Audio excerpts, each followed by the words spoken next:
अस्सलाम वालेकुम नाज़रीन, चेक के साथ नौशीन नकवी और रज़ा रहमानी हाज़िर खिदमत हैं।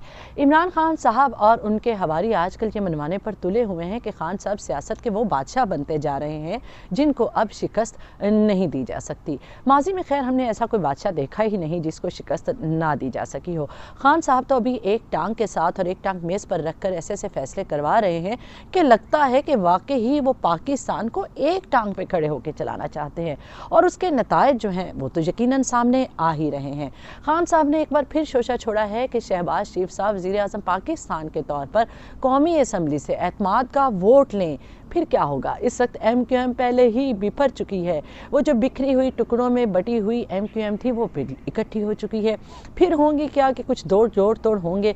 दूसरी तरफ मेंगल साहब और उनकी जमात भी कहती है कि हमें शहबाज शरीफ साहब और उनसे बहुत सारी शिकायतें हैं।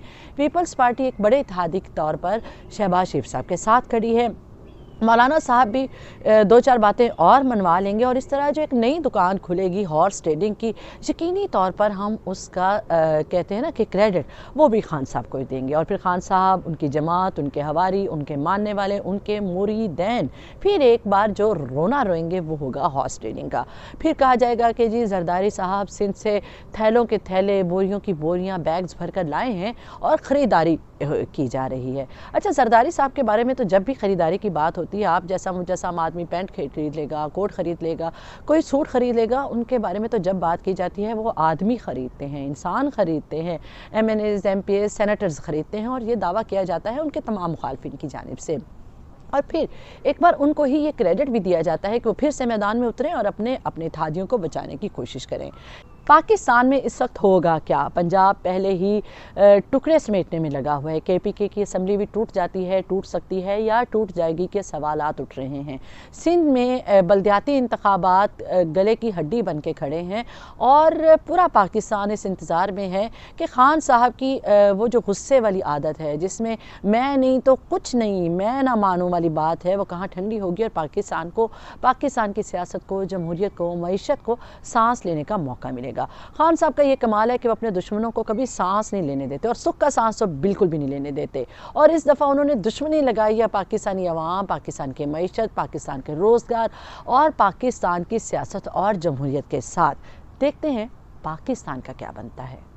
खान साहब की खूबी कहें या खान साहब की बुराई कहें, ना वो किसी की सुनते हैं ना वो किसी की मानते हैं। उनके दोस्त हों या दुश्मन, उनको सब सिर्फ यस मैन चाहिए। दूसरी तरफ पिछले दिनों शोशा ये भी उठा कि अगर खान साहब को नाअहल कर दिया जाता है या वो नाअहल करार दे दिए जाते हैं तो वो जो विरासत की सियासत के ख़िलाफ़ आवाज़ उठाने वाली PTI है उसकी बागडोर संभालेंगी बुशरा बीबी। जी बिल्कुल वही बुशरा बीबी जो अपने मुवक्कलात के ज़ोर पर पूरा पाकिस्तान की सियासत, इस्टेब्लिशमेंट, जमहूरियत और तमाम कुव्वतों को बिल्कुल कहते हैं ना कि अपने मुवक्कलात पे की उंगलियों पे नचा रही हैं। अब पाकिस्तान का क्या बनेगा? बुशरा बीबी इमरान खान साहब को क्या रास्ता दिखाती हैं? इमरान खान साहब पाकिस्तान के लिए कैसे सोच सकते हैं? ये सब ऐसे सवालिया निशान हैं जिसका यकीनन जवाब आने वाले दिनों में मिल जाएगा। इजाज़त दीजिए नौशीन नकवी और रज़ा रहमानी को। अपना ख्याल रखिए। अल्लाह हाफिज़।